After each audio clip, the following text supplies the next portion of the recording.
안녕하십니까. 한국신용평가 이재호 연구원입니다. 금리 인상과 부동산 경기 둔화에 따른 증권사의 부동산 금융 건전성이라는 주제로 발표를 드리도록 하겠습니다. 발표 순서는 다음과 같습니다. 서두에 부동산 금융의 리스크 상승 배경, 그리고 증권사 부동산 금융 익스포저 현황에 대해서 설명을 드린 뒤 세부적으로 브릿지론 및 본 PF 관련 리스크에 대해 살펴보도록 하겠습니다. 이후 당사가 선정해본 모니터링 익스포저 현황과 스트레스 테스트 결과를 설명드린 뒤 결론 및 제언으로 마무리하도록 하겠습니다. 그럼 서두로 부동산 금융의 리스크 상승 배경에 대해 설명드리겠습니다. 금리 상승으로 인해 부동산 금융의 리스크가 전방위적으로 높아지고 있습니다. 주거용 부동산 투자자 입장에서는 주택담보대출의 이자 비용 증가가 주택 보유 비용을 증가시키는 요소로 작용하여 수요를 위축시키고 있습니다. 가운데 그래프를 보시면은 상업용 부동산 투자자 입장에서도 캡 레이트가 낮아지는 상황에서 조달 비용 및 기회 비용의 증가는 투자를 감소하게 하는 요인으로 작용하고 있습니다. 또한 오른쪽 그래프를 보시면은 최근 가파른 건설 공사비의 증가는 부동산 개발 사업의 수익성을 저하시키고 있습니다. 비용이 높아지는 가운데 부동산 밸류에이션의 하락 가능성도 높아지며 브릿지론의 경우 본 PF로 저단되지 못하는 위험이 커지고 있습니다. 부동산 경기 역시 하락 기조를 나타내고 있습니다. 주택 경기 관련 대표적인 지표 중 하나인 주택 미분양 물량은 2021년 말을 기점으로 증가 추세입니다. 오른쪽 그래프를 보시면은 부동산 매매 가격 전망 지수도 기준점인 100을 하회하며 주택 경기 관련 전망을 부정적으로 보는 비율이 늘어나고 있습니다. 반면 증권사의 부동산 PF 의존도는 증가한 상황입니다. 부동산 금융 관련 IBIC 수익 규모는 점점 커져가고 증권사의 부동산 수익 의존도도 높아지고 있습니다.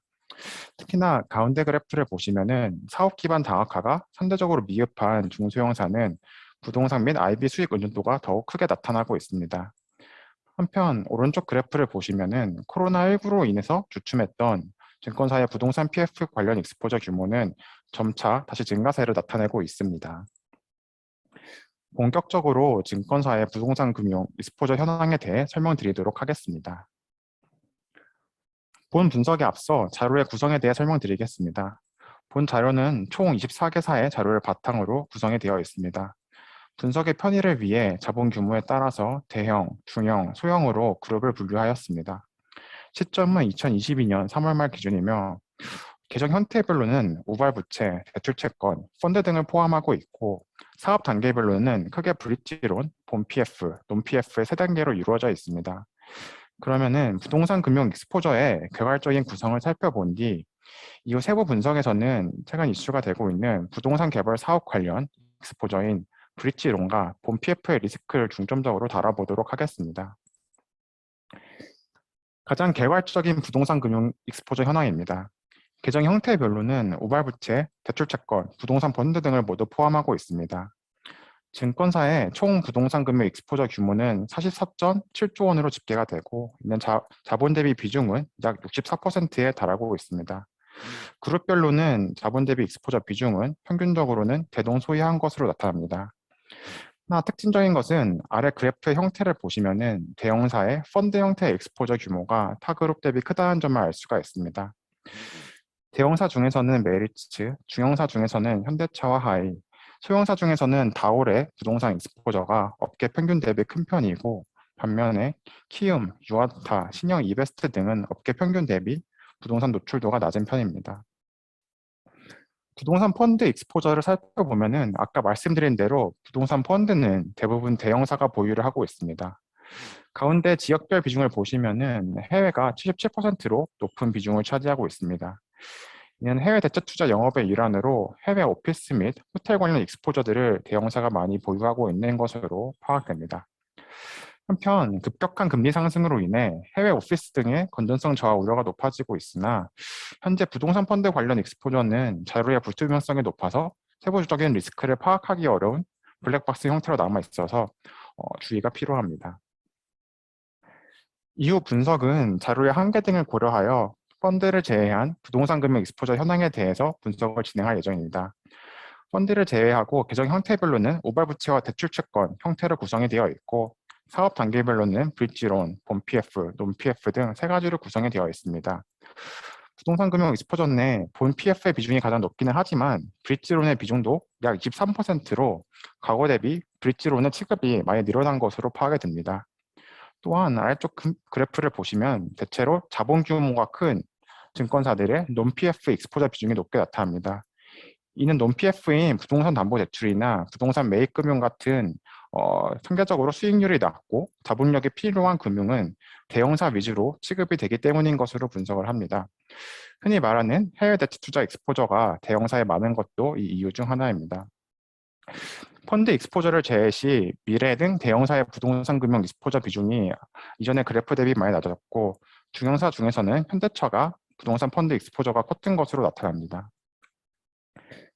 그럼 부동산 금융 익스포저의 질적 특성을 살펴보겠습니다. 변제 순위 구성을 보면은 중소형사의 중후순위 비중이 높은 것이 눈에 띕니다. 왼쪽 그래프를 보시면은 대형사는 중후순위 비중이 약 30%인 반면 중형사는 63%, 소형사는 72%로 그룹별로 위험 민수에 대한 성향 차이가 확연히 나타나고 있습니다. 오른쪽 그래프를 보시면은 자본 대비 중후순위 위험에 대한 노출률도 중소형사가 큰 것으로 분석됩니다. 지역별 구성은 세 그룹 모두 수도권 비중이 높은 편입니다. 다만 중대형사는 논PF를 위주로 해외 익스포저 비중도 상당한 편입니다. 현재 미분양 리스크가 부각되고 있는 대구의 증권사 익스포저 규모는 약 2.1조 원으로 집계가 됩니다. 총 익스포저 내 비중은 평균 약 6%이고 자본 대비 비중은 약 3% 내외로 대구 관련 익스포저 규모는 크지 않은 것으로 분석합니다. 기초자산별 구성에서는 주거용 및 주상복합 등 범주거용 부동산의 비중이 높습니다. 그룹별로 기초자산의 구성 비중은 비슷하지만 대형사는 오피스, 호텔의 비중이 상대적으로 높고 중소형사는 물류센터 등에 대한 투자 비중이 높은 것이 특징적입니다. 금리 및 경기에 민감한 상업용 부동산 전반과 공급 과잉 우려가 있는 물류센터, 지식사센터, 최근 규제 리스크가 불거지고 있는 생활용 숙박시설 등에 대한 모니터링이 필요한 것으로 판단합니다. 아래 그래프는 부동산 개발 사업의 일반적인 사업 단계의 진행을 도식화한 것입니다. 사업 부지 인수 단계에서는 브릿지론을 실행을 하고 공사비 조달 단계에서는 본 PF를 실행을 합니다. 준공후 담보대출 및 부동산 매입 펀드 등의 논PF는 사업 마지막 단계에 존재하고 있습니다. 브릿지론의 주요 리스크로는 사업 부지 취득 위험, 인허가 위험, 본 PF 전환 위험 등이 있고 본 PF의 주요 리스크는 시공 위험 및 분양 위험 등이 있습니다. 이후 분석에서는 부동산 경기에 민감한 부동산 개발 사업 익스포저 중심으로 리스크를 분석해 볼 것입니다. 논PF를 제외한 브릿지론 및 본 PF 익스포저를 봐보면은 중소형사가 대형사 대비 부동산 개발 사업에 대한 비중이 평균 10%포인트 이상 높게 나타나고 있습니다. 아래 그래프를 보시면은 개별 회사별로는 대형사 중에서는 메리츠, 중형사 중에서는 하이, 현대차, 소형사 중에서는 다올 등이 자본 대비 부동산 익스포저 비중이 약 80% 이상으로 부동산 개발 사업 관련 익스포저 노출도가 높은 편이었습니다. 그럼 본격적으로 부동산 개발 익스포저 관련 중 브릿지론에 대한 리스크를 분석해 보도록 하겠습니다. 브릿지론은 본 PF 이전에 부동산 개발 사업을 위해 투입된 익스포저 전반을 통칭하고 있습니다. 브릿지론의 익스포저 규모는 과거 대비 크게 증가한 것으로 파악합니다. 최근 부동산 시장의 호황 및 증권사의 위험 인수 성향 증가, 또한 업권 내 경제 심화 등으로 인해 본 PF 외에 초기 부동산 금융 투자가 증가한 영향입니다. 브릿지론에 대한 노출도 역시 중소형사가 큰 편입니다. 자본 대비 비중은 중소형사가 약 18%로 대형사의 10% 대비 2배 상당에 이르고 있습니다. 아래 그래프를 보시면은 하이, BNK, 다올, 현대차 교부 등의 중소형사는 자본 대비 브릿지론 비중이 약 30% 이상에 달하고 있어 평균 대비 높은 익스포저를 보여주고 있습니다. 그럼 브릿지론의 질적 리스크를 살펴보겠습니다. 지역별로는 대체로 수도권 위주로 취급을 하고 있으나 대형사는 서울 등의 수도권 비중이 더 높고 중소형사는 기타 광역시 비중이 더 크게 나타나고 있습니다. 브릿지론은 기초 사업장의 수익성이 중요한데 최근 공사비 인사 등으로 인해서 부동산 개발 사업 수익성 저하 위험이 커지는 점을 고려할 때 비수도권 현장의 경우 본 PF 미전환 리스크가 높은 것으로 판단합니다. 오른쪽 그래프를 보시면 기초자산별 형태로는 대체로 주거용 및 주상복합 익스포저를 주로 취급을 하는 것을 볼 수가 있습니다. 변제 순위별로는 중소형사의 중후순위 비중이 역시 대형사 대비 높게 나타납니다. 대형사는 왼쪽 그래프를 보시면은 중후순위 비중이 약 40%인 반면 중소형사는 평균적으로 약 70% 상당이 중후순위로 구성이 되어 있었습니다. 브릿지론의 후순위성 투자는 대체로 LTV가 높고 사실상 부동산 개발 사업에 에쿼티성 투자를 한 것이기 때문에 사업 진행 여부에 따라서 손실 위험이 커질 수가 있습니다. 한편 브릿지론의 주요 리스크로는 사업 부지 매입 리스크와 인허가 리스크가 있습니다. 오른쪽 그래프를 보시면은 토지 매입률은 대체로 높은 편으로 나타나 브릿지론 관련 사업 부지 취득 위험은 다소 제한적으로 분석합니다. 이날 왼쪽 그래프를 보시면은 익스포저의 70% 이상이 사업 승인증 단계로 인허가 리스크에는 상당 부분 노출이 되어 있는 것으로 보입니다. 그럼 다음으로는 본 PF 리스크에 대해 살펴보도록 하겠습니다. 본 PF의 익스포저 현황입니다. 자본 대비 본 PF 익스포저 비율은 평균 28%로 크지 않은 수준입니다. 다만 업체별 사업 전략에 따라 익스포저 비중은 다소 편차가 있습니다. 아래 그래프를 보시면은 대형사 중에는 메리츠가 자본 대비 PF 비중이 71%를 높은 편이고 삼성이 43%를 뒤로 잇고 있습니다. 다만 이들의 본 PF 익스포저 중 절반 상당은 분양률이 엑시 분양률을 달성하거나 우수한 편으로 리스크가 제한적으로 판단합니다. 중견사 중에 현대차, 교보하이는 자본 대비 비중이 약 40% 상당으로 중소형사 중 PF 익스포저가 큰 편입니다. 다만 이들도 면탈된 익스포저가 평균적으로 30% 상당을 차지하고 있었습니다. 다올의 경우는 자본 대비 비중이 53%로 익스포저 비중이 다소 큰 반면 취급 기간이 길지 않은 익스포저 비중이 커 분양 성과를 모니터링할 필요가 있습니다. 본 PF 익스포저에서는 다른 부동산 금융 대비 중소형사의 중후순위 취급이 더욱 뚜렷합니다. 본 PF는 시장 참여자가 많고 리스크 선호에 따른 트렌치 구별이 분명하기 때문인 것으로 분석합니다. 고소익 추구, 영업력 만에 제한된 자본력 활용 등의 이유로 중소형사의 중후순위 비중이 높게 나타나고 있습니다. 대체로 LTV는 양호한 수준이었습니다. 오른쪽 그래프를 보시면은 LTV 70% 이상의 비중은 그룹별로 크지 않은 수준이었습니다. 다만 분양 경기가 악화되는 가운데 LTV 산정 시 밸류에이션의 적정성에 대한 확인은 필요한 시점입니다. 지역별 구성은 역시나 대형사의 서울 비중이 높았고 중소형사의 지방 비중이 높은 편이었습니다. 오른쪽 그래프를 보시면 기초자산은 역시나 대체로 주거용이었으나 중소형사는 물류센터, 산업단지, 지식사업센터 등에 대한 비중이 상대적으로 크게 나타나고 있습니다. 본 PF의 시공 리스크는 대체로 양호한 것으로 분석합니다. 공사비 증가에 따른 사업자별 시공 리스크는 커지고 있지만 90% 이상의 익스포저에서 책임 준공을 확보하고 있는 것으로 파악합니다. 또한 오른쪽 그래프를 보시면은 시공사 또는 책임 준공 허양 기간의 시공 등급 역시 A급 이상이 약 80%, 트리플 B급 이상이 약 90% 이상으로 준공 위험은 대체로 통제될 것으로 전망합니다. 분양 리스크는 내재하지만 대체로 관리 가능할 것으로 전망합니다.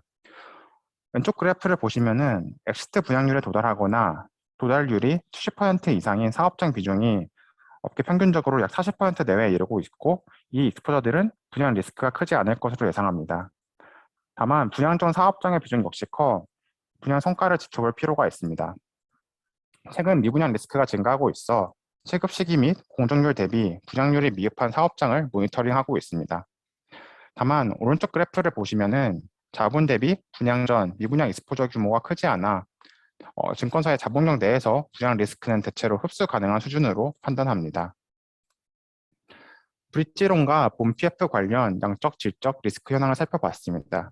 이제 그중에서 당사가 선정해본 모니터링 익스포저와 스트레스 상황에서 증권사의 대응력에 대한 테스트 결과를 설명드리도록 하겠습니다. 분양형 부동산 익스포저 중에서 손실 위험이 높을 것으로 예상이 되는 모니터링 익스포저를 선정해 보았습니다. 모니터링 익스포저 선정 기준 중 첫 번째 기준은 LTV입니다. 부동산 경기 저하로 밸류의 하락이 우려가 되는 가운데 LTV 70% 이상의 익스포저는 손실 위험이 높다고 판단합니다. 두 번째 기준은 변제 순위입니다. 선순위 및 단일 순위는 수순위 버퍼를 확보하고 있어 손실 발생 위험이 상대적으로 낮은 반면 중후순위는 손실 발생 가능성도 높고 손실 발생 시 회수율도 낮습니다. 세 번째 기준은 분양률입니다. 엑시트 분양률에 일정 수준 이상 도달하지 못한 익스포저에 대한 모니터링이 필요하다고 보고 있으며 그 기준을 엑시트 분양률 대비 70% 이하로 정하였습니다. 네 번째 기준은 지역입니다. 서울 외 지역부터 부동산 경기 하방 리스크가 커질 가능성이 높은 것으로 판단합니다. 이 네 가지 조건에 모두 대상이 되는 익스포저를 손실 위험이 높은 모니터링 익스포저로 선정했습니다. 모니터링 익스포저 현황은 다음과 같습니다. 결과를 보시면은 중호순위 익스포저 비중이 높고 브릿지론 위주로 고 LTV 비중이 상대적으로 큰 중수용사가 모니터링 비중이 크게 나타나고 있습니다.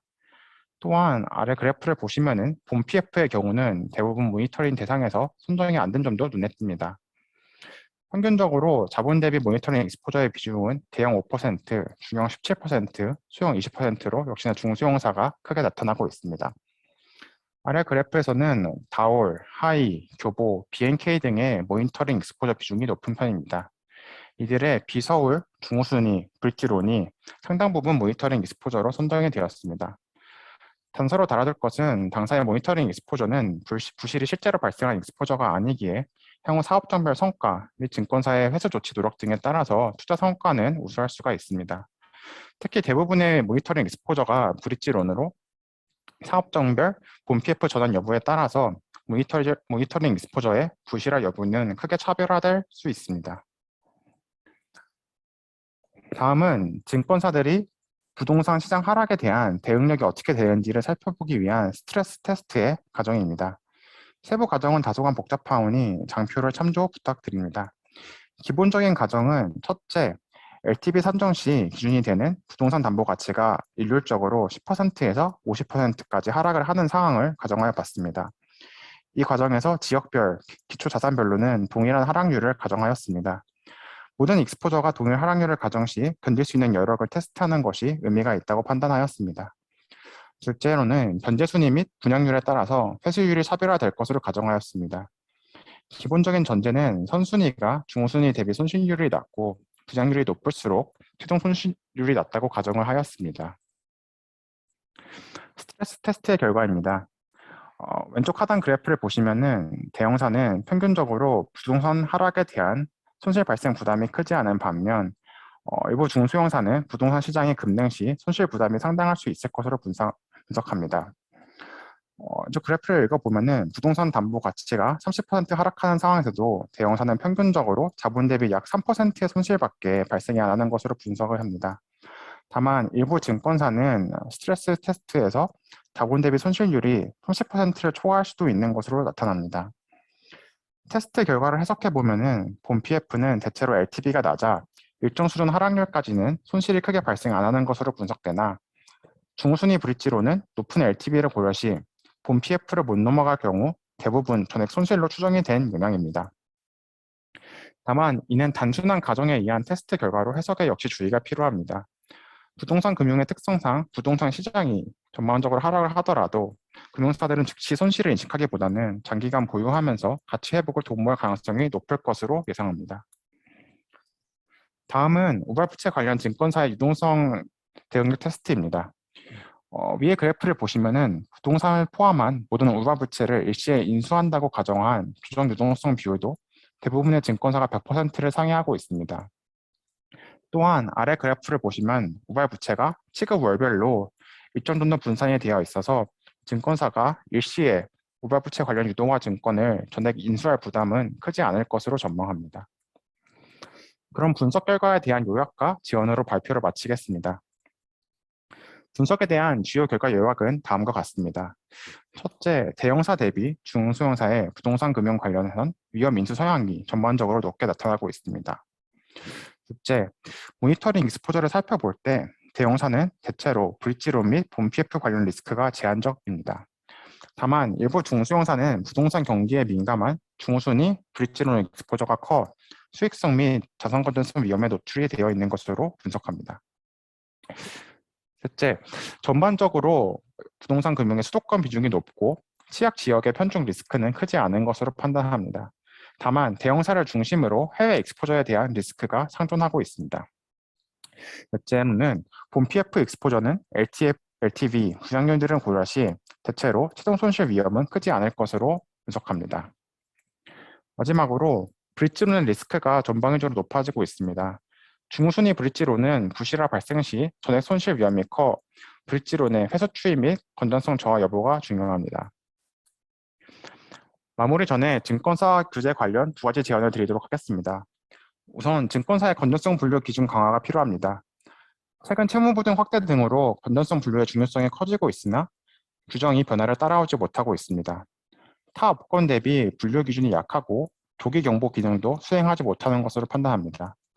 왼쪽 그래프를 보시면은 부동산 PF 관련해서 요주의 및 고정 이하로 분류하지 않는 증권사도 많고 분류된 규모도 크지 않은 편입니다. 오른쪽 그래프를 보시면은 신탁사의 건전성 분류 기준을 증권사의 익스포저에 적용했을 경우 증권사의 부동산 PF 관련한 요주 이하 자산은 현재 0.8조 원에서 2.8조 원으로 증가하는 것으로 추정이 됩니다. 업권별 특성을 반영할 필요가 있지만 시장의 조기 경부를 할 수 있는 수준의 건전성 규제는 공통적으로 적용이 될 필요가 있습니다.